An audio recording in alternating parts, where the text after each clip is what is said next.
examinar el texto para ver qué tiene para nosotros. Le quiero pedir que usted sea paciente porque vamos a dividir esta clase en dos aspectos diferentes. La primera parte vamos a hablar acerca de una introducción para ver qué es lo que el texto nos quiere decir, qué es lo que el texto dice. Y después tendremos una pequeña disertación en cuanto a lo que ese texto aplica para cada uno de nosotros.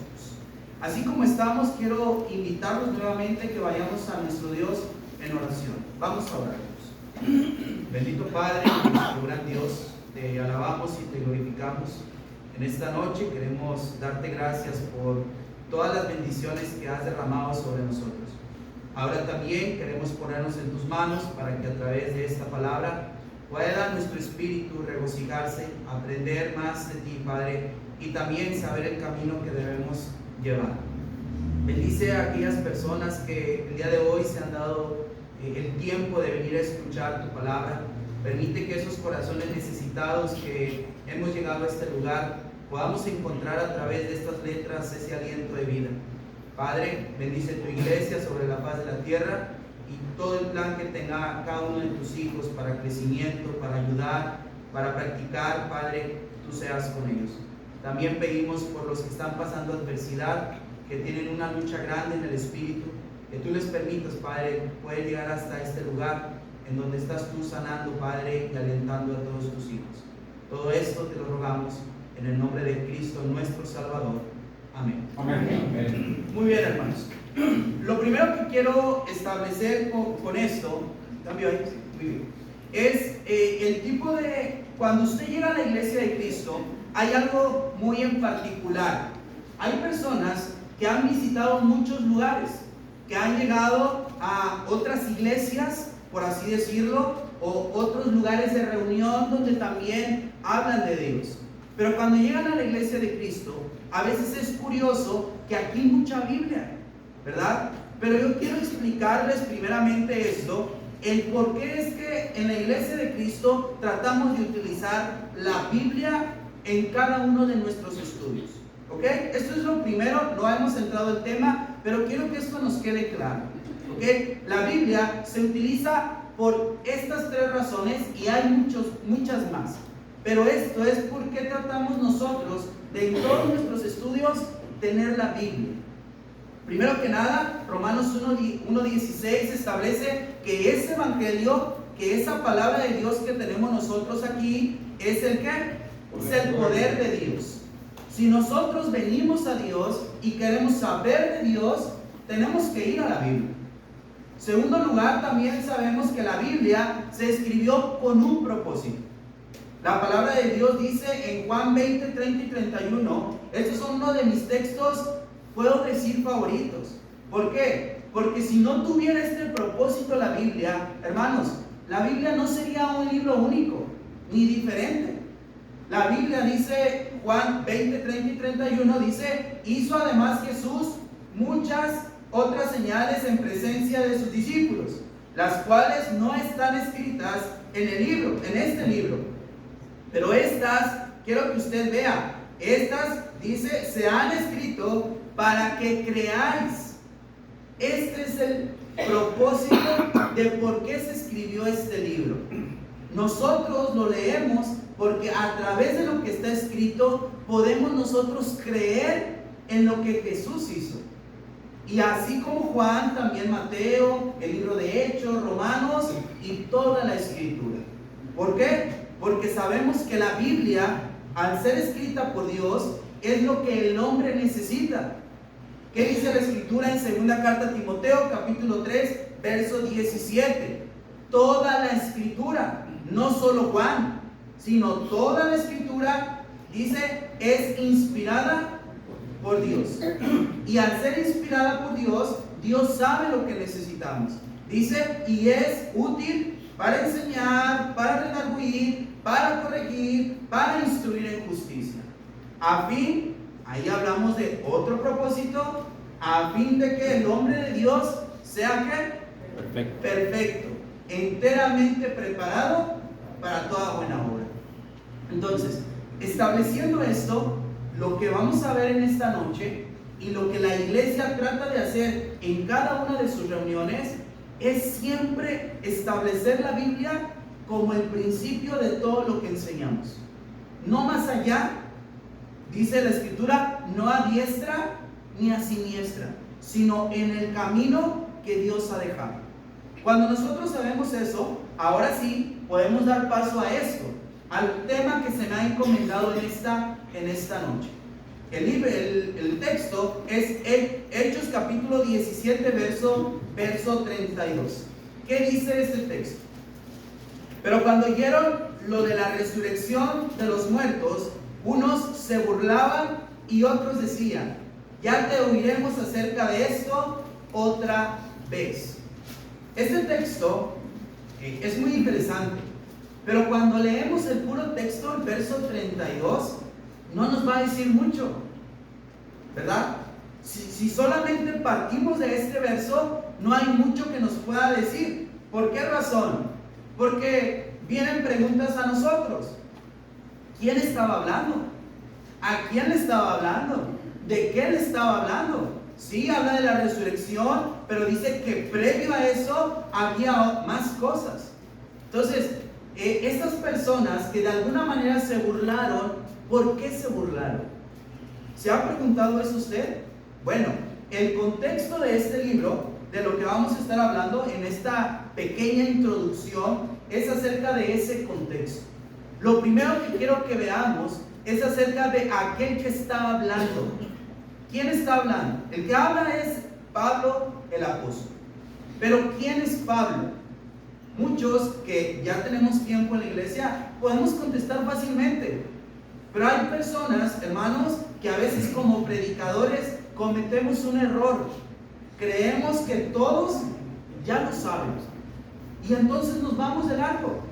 Y la persona que va llegando y la persona que va aprendiendo, vienen muchas preguntas. Es importante entender acerca de quién es Pablo. Dijimos que Pablo es un apóstol. Cuando hablamos de la palabra apóstol, esta significa uno que es un mensajero o también uno que es enviado a una misión. La pregunta es, ¿cómo sabe usted eso? Es cierto que la palabra apóstol ya no es utilizada en nuestros días en el aspecto social o cotidiano. Si hablamos de un apóstol, ya es como exclusiva al aspecto religioso. Pero en tiempos de Pablo, en tiempos de Cristo y muchos años atrás, la palabra apóstol era usada no solo en el aspecto religioso, sino en un aspecto cotidiano. Por decir, me gusta poner este ejemplo, y este es un libro de una persona que vivió en el año 5 antes de Cristo, aproximadamente 450 años antes del mismo Cristo. Y ya desde ese tiempo se utilizaba la expresión apóstol, para que no nos engañen con decir el apóstol, ¿va? Como muchos allá afuera tratan de darse un título. El apóstol no es como tal un título, sino es una responsabilidad o una encomienda. Esto del apóstol, vea, este libro se llama Los 9 libros de la historia. 450 años antes de Cristo, y se utilizaba la expresión apóstol. ¿Cómo se utilizó? Vamos a citar dos partes de este libro. En el libro 1, en el capítulo 21, se describe la costumbre de tener mensajeros entre los pueblos. Entre un pueblo a otro pueblo, el que llevaba las noticias, ese era un apóstol. No tiene nada que ver con religión. Pero ¿saben por qué es difícil de entender para nosotros? Porque el día de hoy, ¿qué hacemos? Un WhatsApp, un mensaje de texto, un correo electrónico, y quizás alguien siga utilizando el correo, quizás, pero en ese tiempo no había esto. Entonces, si querías dar una noticia de un lugar a otro, ¿qué tenías que hacer? Mandar a una persona, y esa persona que iba a dar ese mensaje era alguien que se llamaba o era un apóstol. Por eso, cuando Jesús escoge a sus apóstoles, ellos no preguntaron: a ver, Jesús, espera, ¿qué es un apóstol? ¿Usted ha visto eso en la Biblia? No, porque cuando escogió apóstoles, ellos entendían que ellos estaban siendo escogidos, ¿para qué? Para llevar el mensaje a otros. Iban a recibir lo que iban a dar en otro lugar. Y entonces lo que es la palabra apóstol tiene más sentido para nosotros. Una segunda cita de este mismo escritor es en su libro número 5, en el capítulo 38. Esta me gusta mucho, no por lo que pasó, sino por el compromiso del mensajero. Dice que ese rey utilizaba a su siervo o a su mensajero más fiel y le grabó el mensaje en la frente. ¿Y qué hizo? Llevó el mensaje al destino. ¿Por qué me gusta? Porque el apóstol entiende cuál es su compromiso con aquel al que lo ha mandado. El día de hoy sabemos que ya no hay apóstoles de ese tipo o del punto especial como lo fueron esos 12 que fueron elegidos.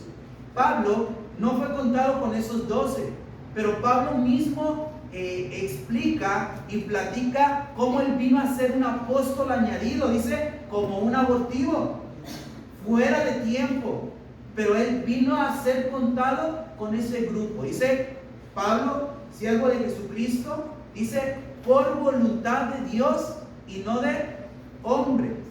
Pablo es apóstol por voluntad de Dios. Primero que nada tenemos que entender quién era Pablo, y él era un apóstol. Pero también podemos nosotros hablar un poquito acerca de Pablo como miembro de la iglesia. El día de mañana vamos a hablar acerca de Pablo antes de ser miembro de la iglesia. Pero hoy vamos a ver quién es este Pablo que está haciendo esta explicación o llevando este mensaje delante de muchas personas. Pablo fue un cristiano en los primeros siglos de la iglesia. Él llega a la iglesia alrededor del año 40 aproximadamente, después de que la iglesia ya ha sido establecida, ha crecido en Jerusalén y más allá de Jerusalén. Es cuando Pablo llega. Él fue apóstol, fue predicador, evangelista y también como misionero. Llevó la palabra a lugares más allá de donde estaba. Este hombre llamado Pablo también fue un hombre que había crecido en el judaísmo, en una religión muy estricta, pero que también esperaba a ese Mesías, siendo uno de los más reconocidos de sus tiempos por su conocimiento, pero también por su compromiso y celo con Dios. Es importante entender, si usted me graba todo esto, cuando lleguemos a la parte de la disertación de lo que Pablo está diciendo, usted va a entender por qué Pablo habló delante de estas personas. No lo olvide, por favor. Es muy importante a fin de lo que vamos a ver más adelante. ¿Ok? Y podemos decir también por último que este Pablo, el apóstol Pablo, también sufrió un cambio de nombre. En la escritura vemos esto en repetidas ocasiones. Lo vemos con Pedro, lo vemos con Abraham, con varios hombres. Dios hizo esto. Jacob. Entonces, cuando nosotros vamos a esto, vamos a identificar que Pablo era llamado anteriormente como Saulo de Tarso. Así que cuando usted vaya a la Biblia, amigo, hermano, identifique que es la misma persona. ¿Okay? Vamos avanzando en esto. Este hombre que dijimos cumplió con cada una de estas cosas, realizó 3 viajes misioneros registrados. Algunos hablan de un cuarto, pero tal cual vemos el seguimiento de 3 viajes misioneros a lo largo de su ministerio.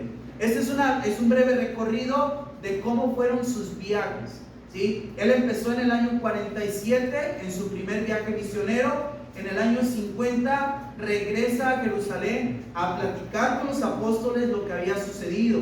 Años 50 y 53. Y aquí podemos ver cómo Pablo trabajó durante muchos años en muchos lugares. Vea, esta otra tabla nos va a enseñar los lugares a los que Pablo pudo llegar. Por lo menos, así tal cual sabemos que hay 18 lugares registrados a donde Pablo llegó a predicar. y en repetidas ocasiones. Pablo iba y venía, ¿ok? Sabemos y estamos seguros que hay muchos más lugares a donde Pablo predicó, hermanos, amigos, muchos más lugares. Pero ¿por qué todo esto? Todo esto tiene un propósito, porque yo quiero que usted piense, si viajar de Monterrey aquí a Nuevo Laredo, con todo el miedo que me daba venir, ¿verdad? Pero aquí estamos. Sí, cuando viajamos de un lugar a otro, siendo pocas horas de diferencia, yo les pregunto, ¿será que no hay diferencia entre los de Monterrey y Nuevo Laredo? Bastante. Y eso que somos del mismo país, y eso que hablamos el mismo lenguaje, y eso que crecimos bajo las mismas costumbres. Pero hay muchas diferencias. Ahora imagínese usted a Pablo por más de 20 años viajando en muchos lugares, ¿sí? De diferentes tiempos, en diferentes formas. ¿Con cuántas formas de pensar Pablo no se encontró? ¿Con cuántas? Con muchas. Pero el mensaje como apóstol fiel siempre era el mismo. Siempre era el mismo. Y nosotros, fíjense, el día de hoy, ojalá que no pase esto aquí en Nuevo Laredo, pero en muchos lugares la iglesia está esperando aprender cosas nuevas. Aquí no son así, ¿verdad? No. Qué bueno. Porque en muchos lugares pareciera que está la cosquillita de aprender cosas nuevas. Les voy a decir algo. En vez de lo más nuevo, ¿saben qué tendríamos que estar siendo celosos de cuidar? Lo más viejo. Lo que ya se habló, lo que ya está escrito. Eso. Decía el profeta, la senda, ¿qué? Las sendas antiguas. Esas son las que hemos descuidado. Pablo, a donde quiera que fue, se encontró con toda clase de pensamientos diferentes, hermanos, pero siempre fue fiel al mensaje de Cristo. Nunca lo cambió. Nunca fue, mira, aquí están este tipo de personas, ¿verdad? Bueno, a este les vamos a predicar de esta manera. No. El mensaje de Cristo es uno. Y cuando alguien viene a Cristo, debe tener el anhelo de escuchar lo que Cristo dijo. ¿Sí? Y era lo que Pablo hacía. Ahora, ¿por qué vamos a hablar acerca de esto? Y esto es muy interesante. Ojalá que usted no se desespere. No es mucho lo que vamos a ver acerca de estos hombres, pero es importante a fin del texto. ¿Sí? Usted en su casa, yo le voy a pedir un favor. Va a leer Hechos capítulo 17. Porque de ahí es de donde sale cada una de estas cosas. Cuando Pablo le habla a este tipo de personas, cuando Pablo habla acerca de la resurrección de los muertos, Pablo está en un lugar llamado Atenas, en un lugar que se encuentra en una parte de Grecia. ¿Qué significa todo esto para Pablo? Grecia, y Atenas en especial, es un lugar del viejo mundo con mucha historia. ¿Alguna vez han escuchado hablar de un filósofo llamado Platón? Yo creo que todos hemos escuchado hablar de él.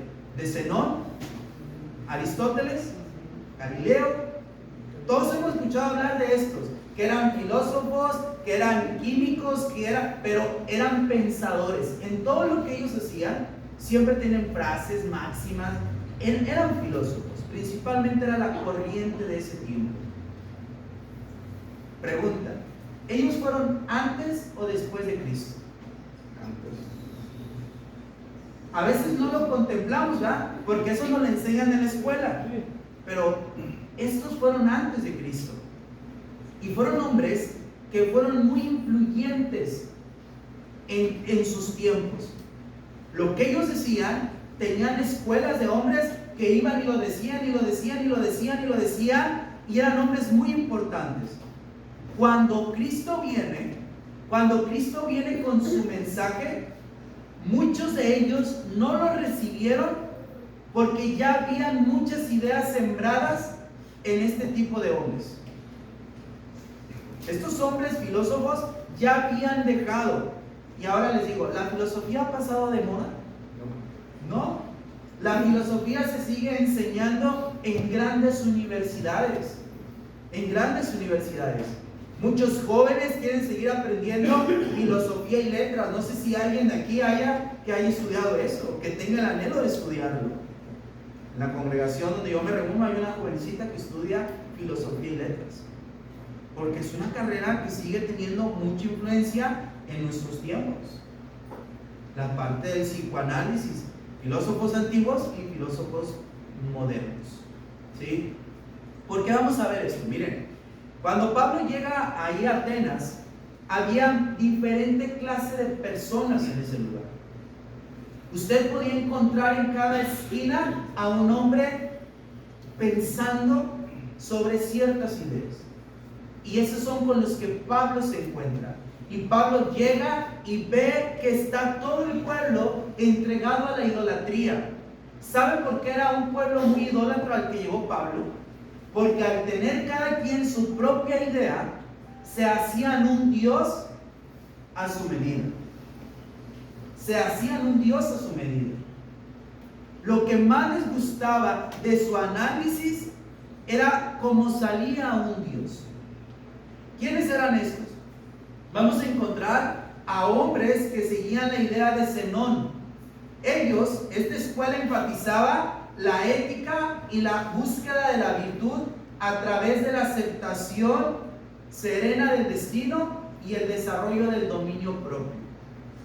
Estos hombres eran aquellos que se enfocaban en donde tú solo enfócate en ser una buena persona. Lo que te venga, mira, recíbelo bien. Se trata de ser una buena persona. Les pregunto, en la actualidad habrá gente allá afuera que diga que con ser buena persona basta para agradar a Dios. Hay mucha gente así. Porque esta filosofía no ha cambiado, no ha pasado del tiempo. Es más, muchos llegan a la iglesia, están entre nosotros, les gusta escuchar de Dios, pero no quieren comprometerse más con la iglesia. Ellos se sienten bien al venir porque son buenas personas, pero tienen la idea de que siendo buena persona es suficiente. Así. ¿Ok? Vamos a irlo desarrollando más adelante. No lo olvide eso. Había otros que eran los epicúreos, y estos, vean, esta escuela o este hombre se centraba en la búsqueda del placer como objetivo principal de la vida. Les pregunto, esto sucedió 307 años antes de Cristo. En otras palabras, más sencillo, tú vive la vida. Disfruta la vida. ¿Qué vida dice el mundo? Solo hay una. Esta idea y esta filosofía no ha pasado de tiempo, no ha pasado de moda, sigue estando en muchos. Muchos, voy a volver a poner el ejemplo, llegan a la iglesia, sí vienen, sí escuchan, pero cuando se enfrentan contra un punto en donde hay que dejar algo humano, porque la Biblia lo pide, no quieren. ¿Por qué? Porque solo hay una vida, hermano. Porque ¿cómo me vas a pedir que deje eso? No es malo, ¿verdad? Si yo sigo viniendo, no le hago mal a nadie. Y se enfrentan contra este tipo de cosas. Ahora, no son los únicos. Vean, está este otro, el estoico. Vamos a hablar acerca del estoico. ¿Me había saltado uno o no? Este me iba para atrás, ¿no? Aquí. El escepticismo. Cuando hablamos del escepticismo, hermanos, esta es la parte en donde, o él enfatiza, sostenía que el conocimiento absoluto era inalcanzable. No hay un conocimiento absoluto. Y se van a enfrentar con eso. ¿Saben con qué nos enfrentamos con esto? Con nuestros adolescentes. No sé quién de nuestros hermanos tenga adolescentes, porque me va a entender. Tú le dices algo al adolescente que debe de hacer como tu hijo y no lo quiere hacer, porque dice, ese es tu punto de vista. Es que tú no me entiendes, es que no me dejas explicarte, porque te quiere convencer. Es donde tu verdad no es una verdad absoluta, porque no estás tomando en cuenta, ¿cuál? Mi pensamiento, mi sentir. O sea, no hay algo, todo es relativo. Estaba ese tiempo. Tú te paras al frente, predicas la voluntad de Dios. ¿Y sabe qué pasa con muchos? Sí, no me convence, hermano. Y le hablas la Biblia, y le abres un verso, y se lo lees, y te dice, no me convence, hermano. Y vas y le enseñas otro, y no lo convences. Y ya le diste un curso, y quieres seguir escuchando, y le das otro curso, y le das otro método, y están aquí, pero nunca terminan. ¿Por qué? De aprender. Habla de Timoteo, ¿verdad? Nunca terminan de aprender. ¿Por qué? Porque todo se les hace relativo, especialmente cuando está en un choque contra su propio pensamiento carnal. Por eso lo espiritual no entra ahí. No entra. Cuando Pablo está en este lugar, hermanos, hay una cantidad de pensamientos diferentes. Cantidad, ¿sí? Había quien utilizaba todas y decía, de esta me gusta esto, de esta otra me gusta esto otro, de esta me gusta esto, y vámonos. Y empiezan a hacer su propia idea de eso, ¿sí?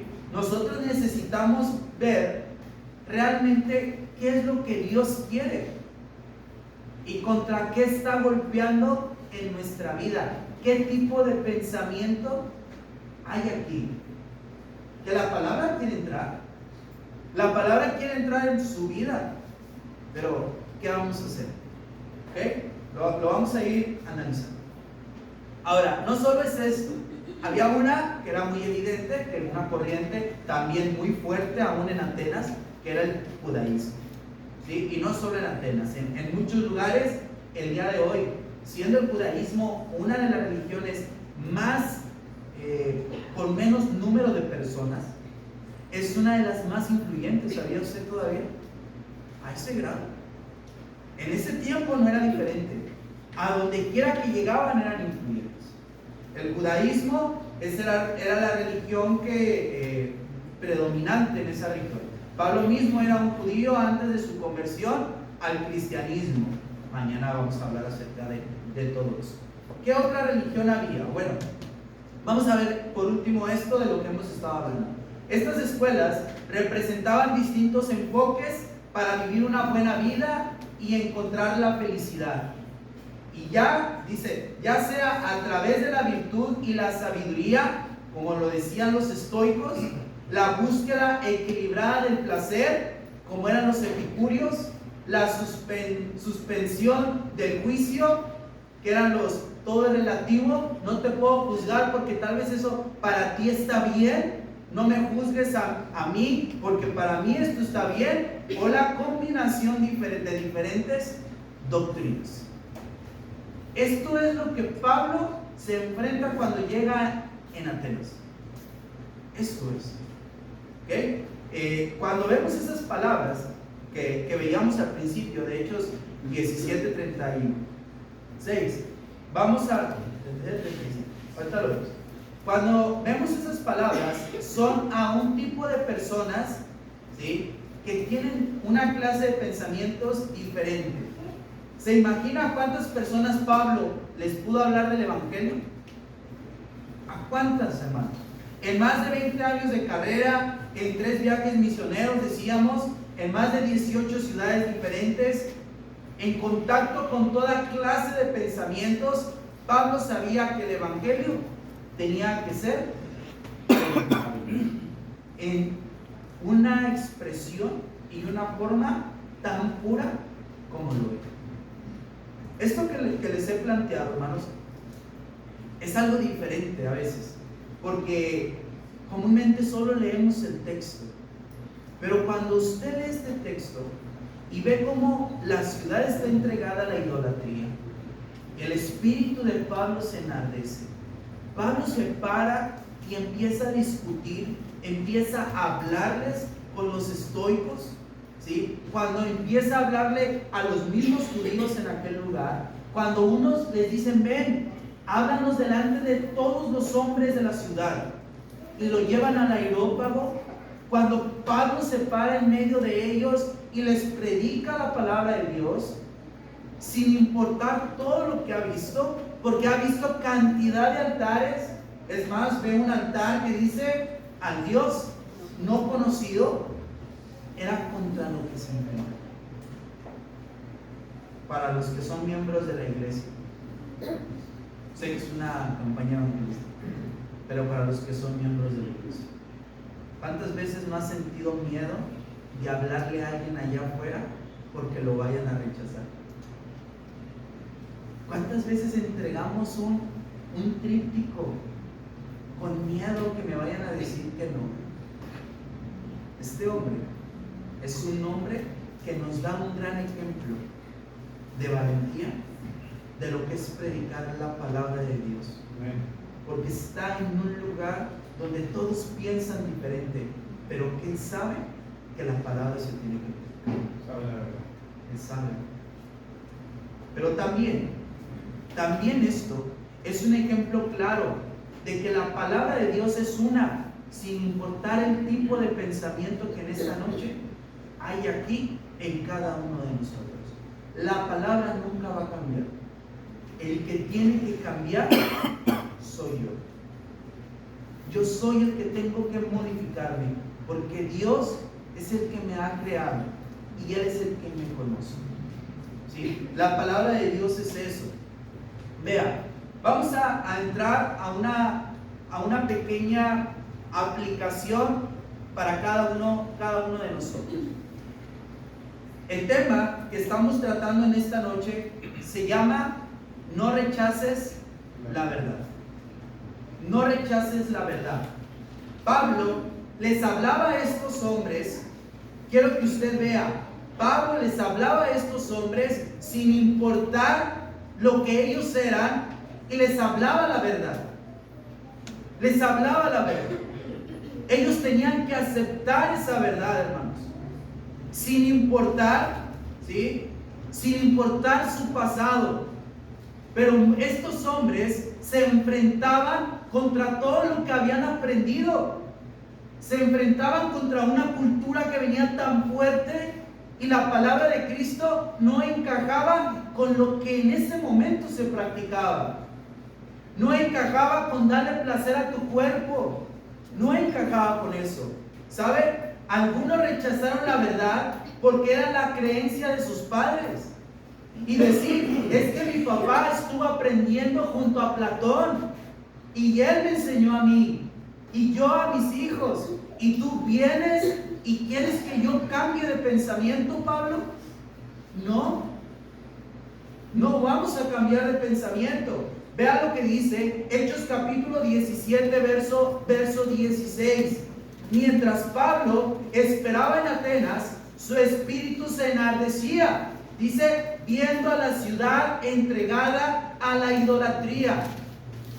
Quiero que tomen nota aquí. No eran personas que no quisieran escuchar de Dios.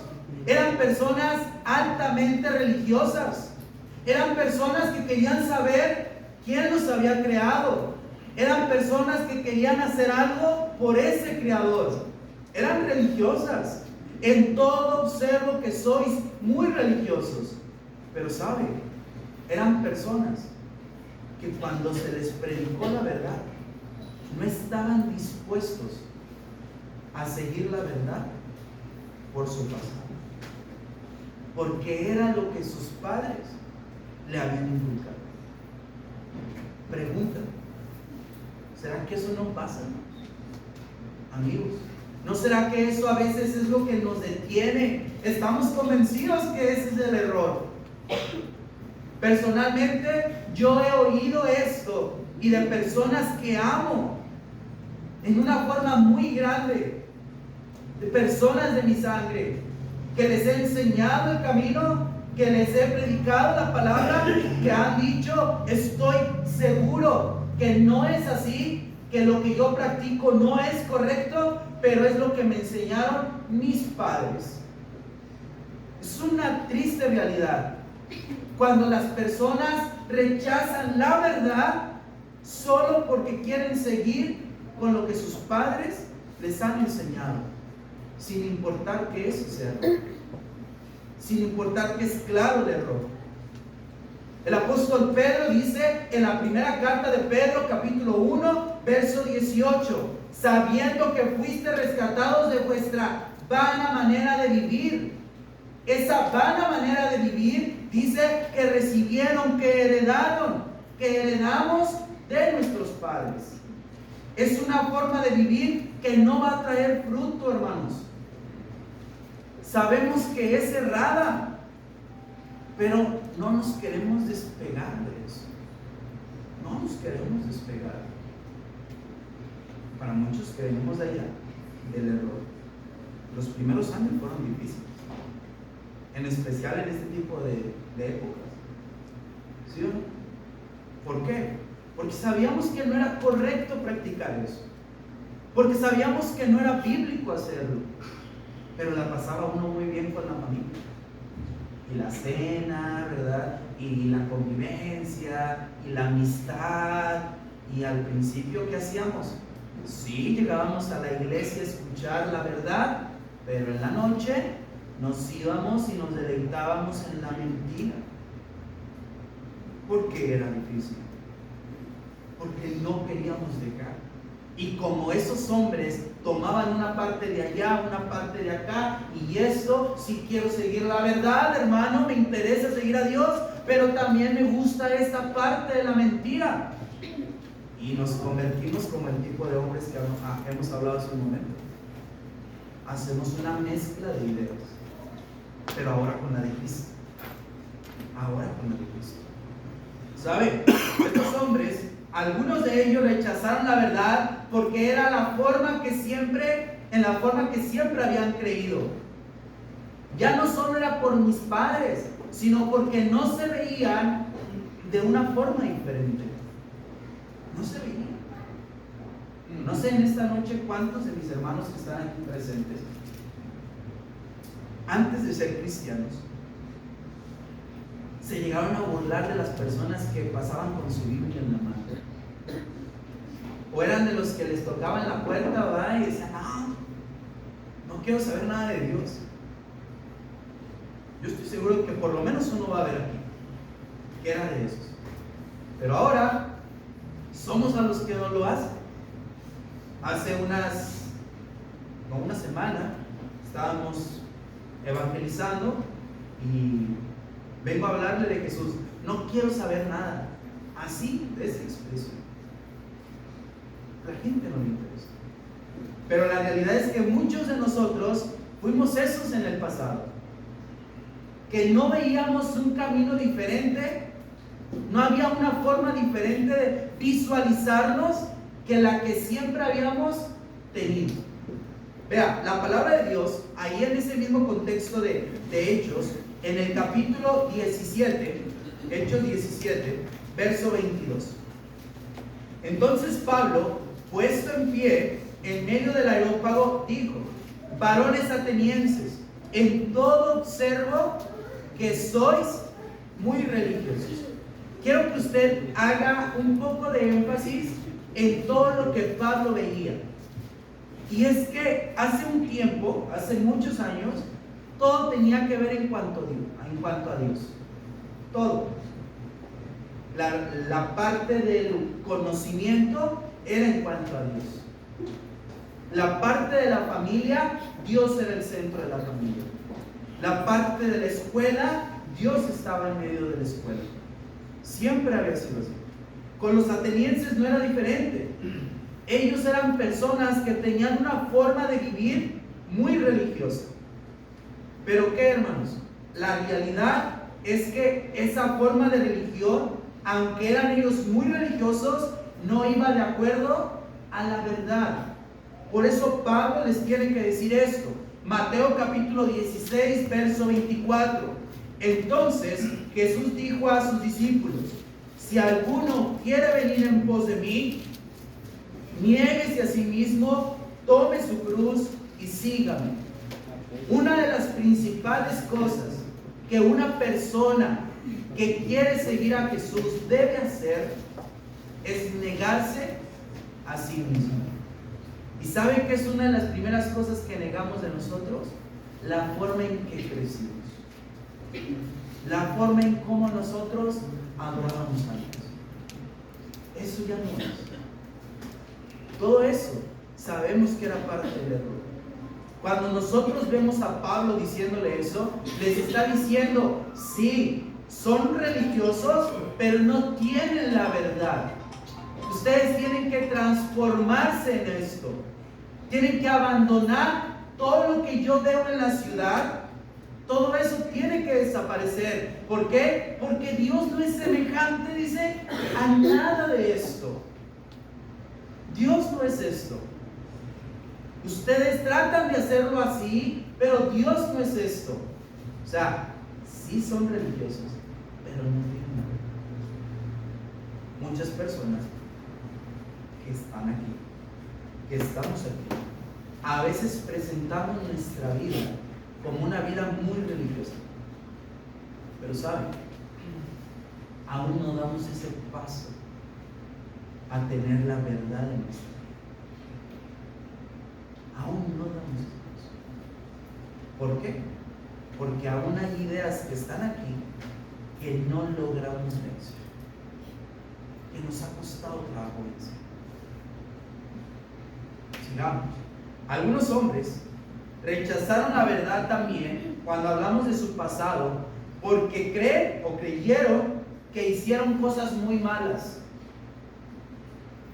Muchas personas conocen a Dios, pero todavía están dudosos, hermanos, de que Dios pueda perdonar sus pecados. Todavía dudan en cuanto: sí quiero obedecer, hermano, pero este peso a veces es más grande y ese peso los mantiene ahí en su vida, no los deja pasar. ¿Sí? Estos hombres, según Hechos 17, 18,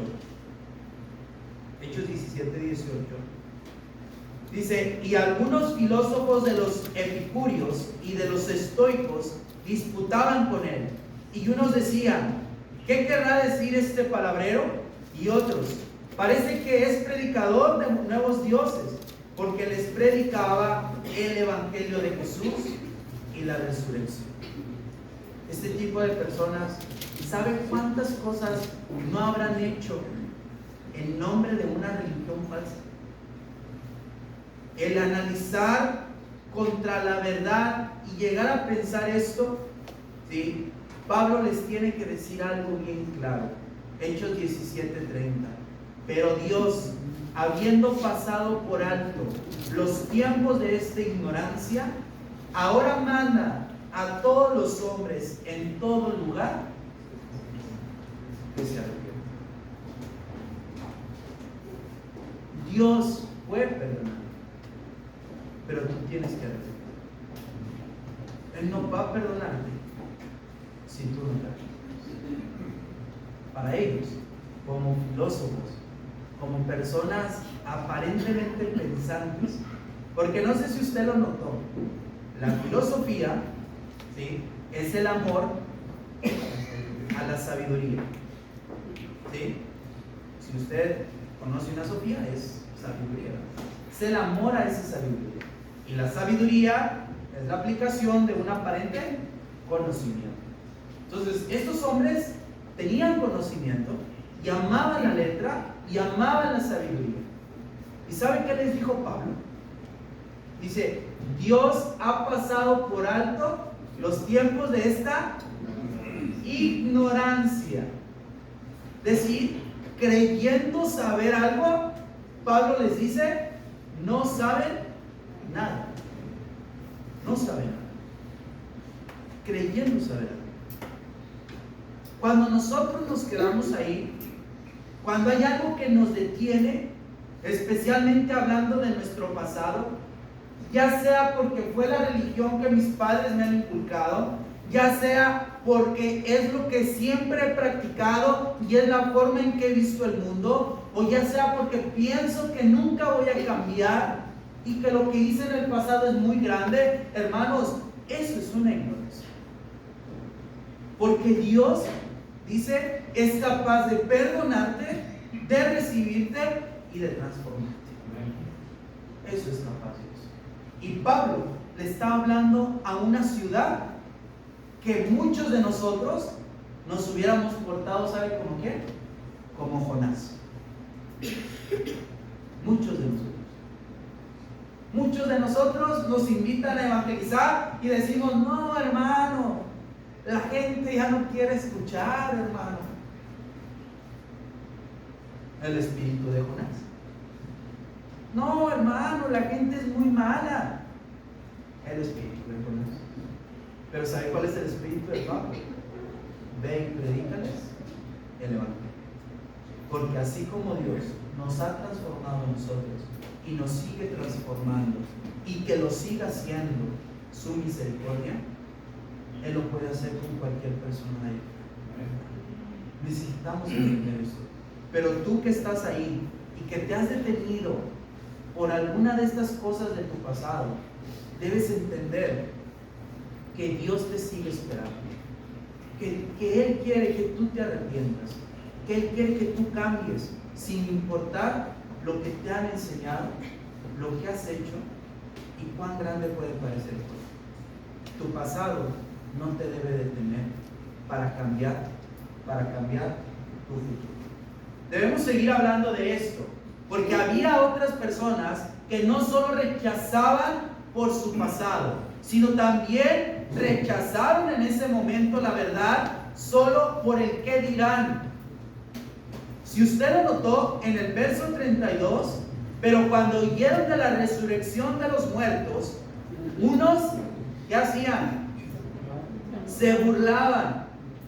Y esto es muy importante, porque había uno que estaba ahí, que estaba atento a lo que estaba diciendo Pablo, que estaba creyendo a lo que Pablo decía y que decía, ahí está el Dios que no conocíamos y al que tenemos que adorar.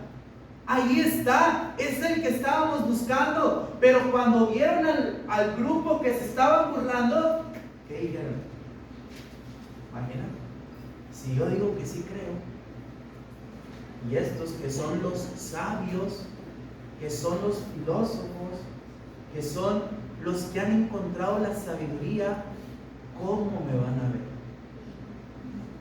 Y pareciera que no es un tema que deberíamos de estar tratando, que en la actualidad el qué dirán ya quedó atrás. Pareciera que debe ser así, pero quiero decirle que eso no ha pasado. Hay quien, sí, todavía está en su lugar, se canta el himno de invitación, en su mente sabe que lo tiene que hacer, sabe que lo necesita, lo ha estado pensando durante un tiempo, pero todavía se queda en su lugar, porque el qué dirán sigue siendo muy fuerte para ellos.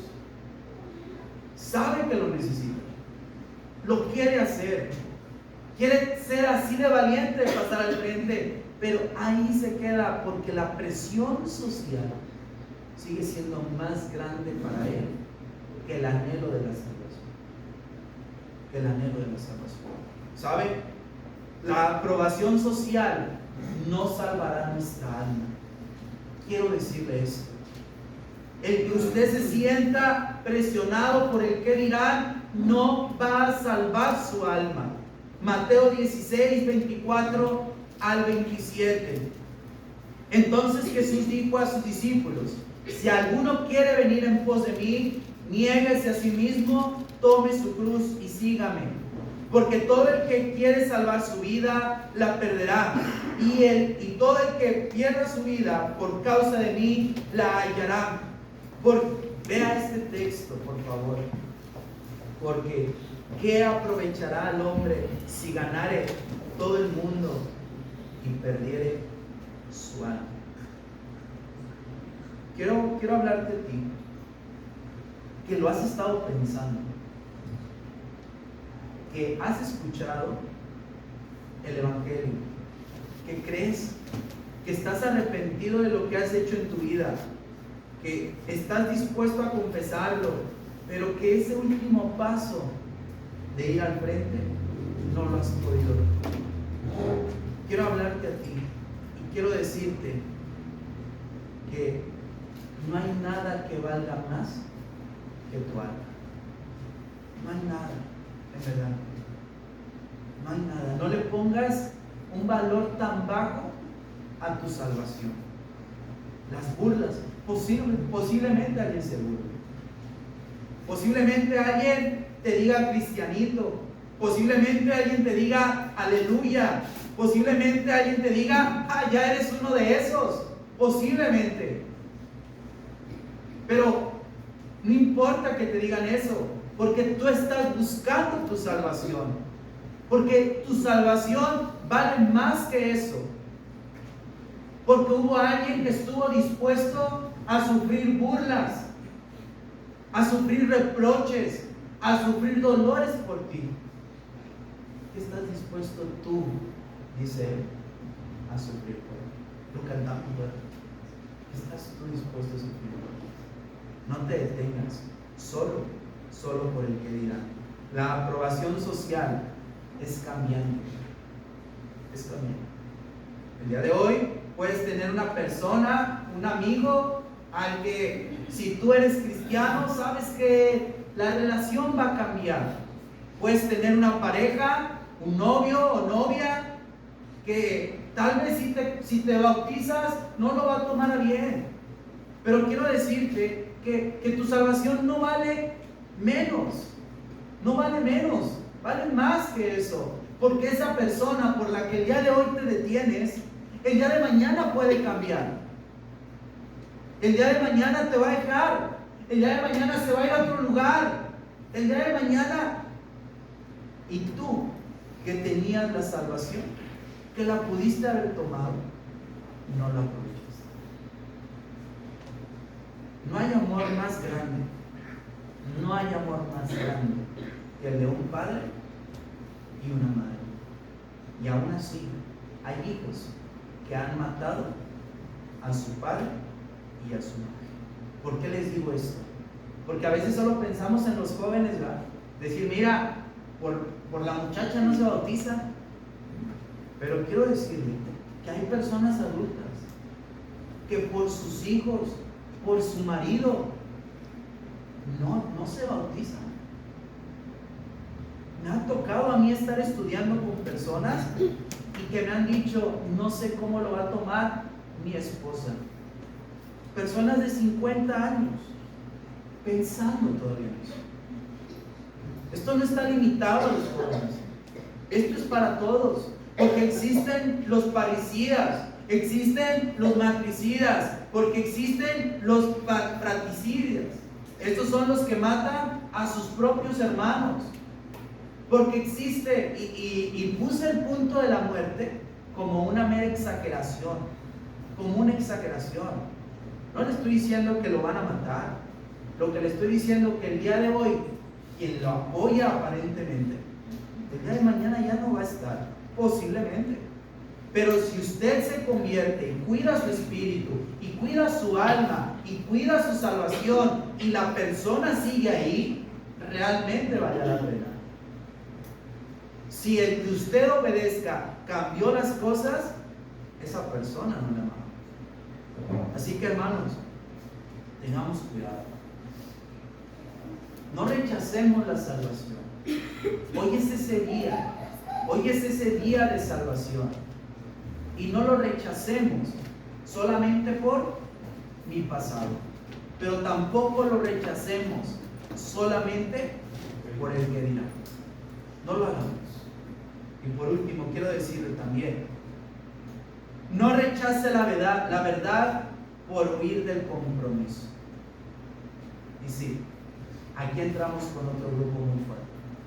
El grupo que está convencido, el grupo que no hay nada que le importe de su pasado ni de su alrededor, esa persona que quiere seguir a Dios. Es más, este tipo de personas a veces es más fiel que otros cristianos. ¿Sí? Es más fiel, es más, coopera más que a veces que muchos de nosotros como miembros de la iglesia. Llega temprano, comparación que algunos de nosotros. Todas las congregaciones tenemos de eso, ¿eh? Si hay aquí, no diga, ay, el hermano le debe haber hablado de mí. No, nadie me ha hablado de nada. Pero en todas las congregaciones hay personas así. Pero creen que al obedecer las cosas puedan cambiar. Hay un miedo al compromiso. Pero por miedo al compromiso, este tipo de personas están perdiendo su salvación. Por miedo al compromiso. Hechos 17, 18. Cuando hablamos acerca de estos hombres y qué querrá decir, y se pregunta uno al otro, es que quieren escuchar, porque les gustaba escuchar, pero hay un miedo de llegar a Pablo. Hay un miedo de acercarse a Pablo. Dice, y tomándole le trajeron al Areópago diciendo, ¿podremos saber qué es esta nueva enseñanza de que hablas? Pues traes a nuestros oídos cosas extrañas. Queremos pues saber qué quiere decir esto. Hechos 17, 19 al 20. Verso 23. Porque pasando y mirando vuestros santuarios, hallé también un altar en el cual estaba esta inscripción. Y esto es central en la lección: al Dios no conocido. ¿Sabe por qué? Porque estos hombres adoraban a sus dioses que se habían formado conforme a su propio pensamiento, ¿sí? Pero ni a ellos les eran fieles. Decían, vamos a poner otro por si no lo conocemos. Por si todo esto es mentira, aquí siempre le tuvimos su lugar al verdadero. A eso. Y partiendo de aquí, Pablo va a tomar esto, ¿va? Pablo va a tomar esto. Hubo un hombre que trataba de adorar a Dios, ¿sí?, conforme lo que le habían enseñado. Usted lo conoce, la historia de Mateo 19, 16 al 22. Este joven que llega y hace una pregunta y dice, ¿qué haré para heredar la vida eterna? ¿Qué haré? Todos nosotros en esta noche, si estamos aquí y usted no ha obedecido el Evangelio, usted que ya obedeció el Evangelio, todos juntos venimos preguntándole a Dios qué debemos hacer para heredar la vida eterna. Todos. No literal, pero al venir aquí queremos saber qué es lo que debemos hacer. ¿Ok? Pero algunos vamos a escuchar lo que debemos hacer y vamos a decir, lo quiero hacer. Pero algunos, oyendo lo que deben hacer, creyendo que lo deben hacer, con la necesidad de hacerlo, se van a ir como llorar. Se van a ir como este joven se fue. ¿Sabe cómo se fue? Triste, dice el Espíritu. Triste. Porque el costo que el Señor le pidió para la salvación se le hizo muy alto.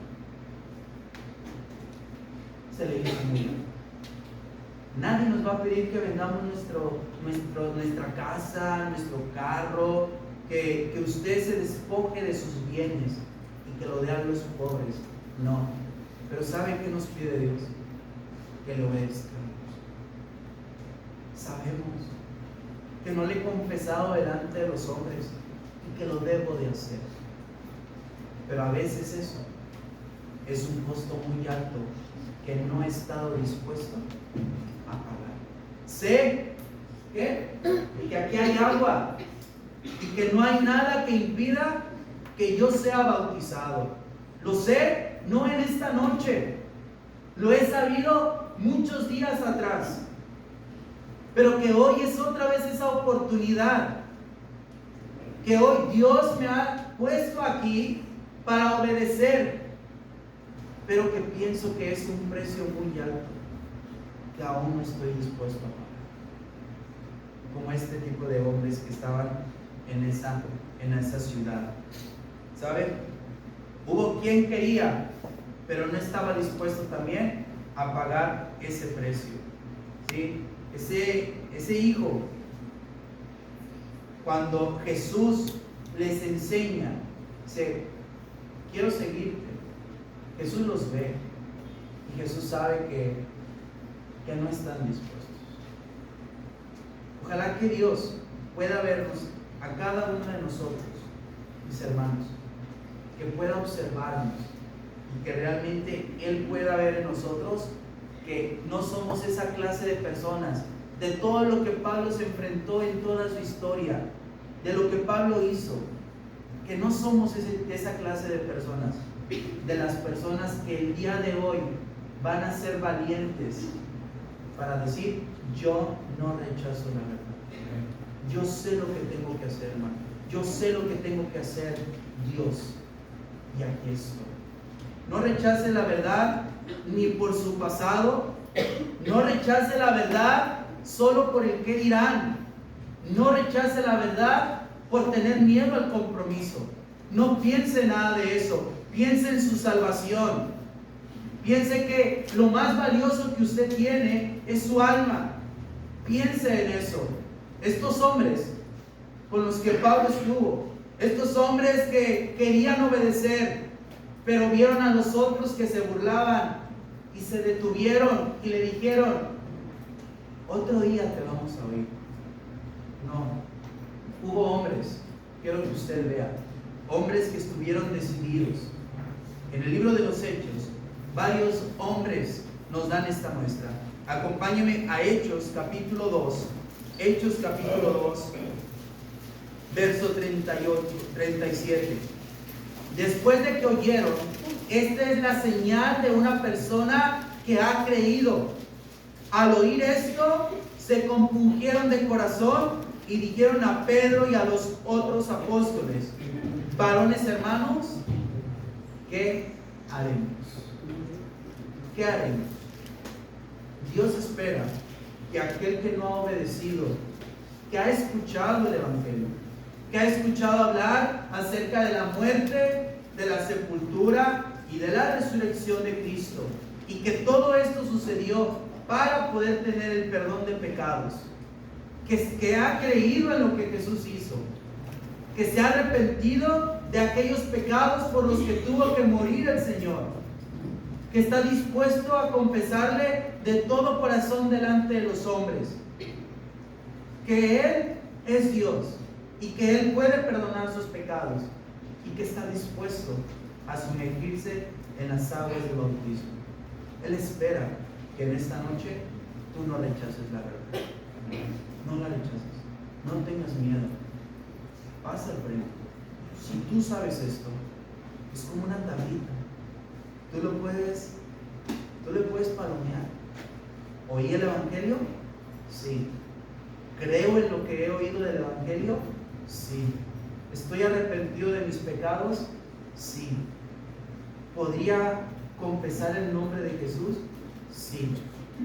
Ahora, yo te puedo decir, ¿qué te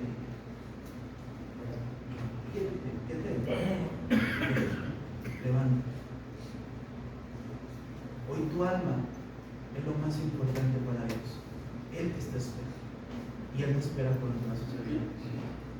Aquí te voy a esperar yo físicamente, pero Dios es el que te está esperando espiritualmente. Él puede lavar tus pecados y puede transformar tu vida al tú obedecerlo. Vamos a estar de pie en lo que entonamos un himno y damos oportunidad a aquellos que quieren ser valientes y que están dispuestos a no rechazar la verdad. Canto número 83.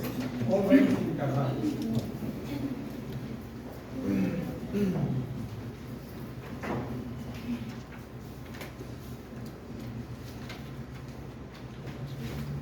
Tengamos nuestro gallo a la mano y cantemos.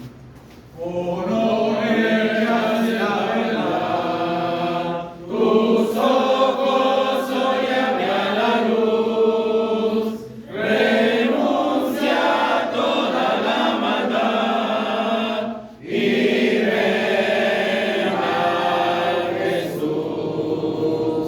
Oh, ven sin tardar. Oh, ven sin tardar.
invitación no se limita a un canto de invitación, no se limita a estas 4 estrofas. La invitación, el Señor, nuestro Dios, la hace en cada momento para cada uno de nosotros. Si hay algo que no te permitió pasar el tiempo, pero ahorita, a la hora en que nos estemos hablando, tú tienes esa necesidad, puedes acercarte a cualquiera de los hermanos. Amén. Y le puedes decir: hermano, sé que necesito el bautismo, sé que necesito el perdón de mis pecados y quiero obedecer para vida eterna. Amén. Hoy es ese día de salvación. No lo dejes pasar, no lo dejes pasar y sé de aquellos valientes que se están llevando del reino de los cielos. Muchas gracias.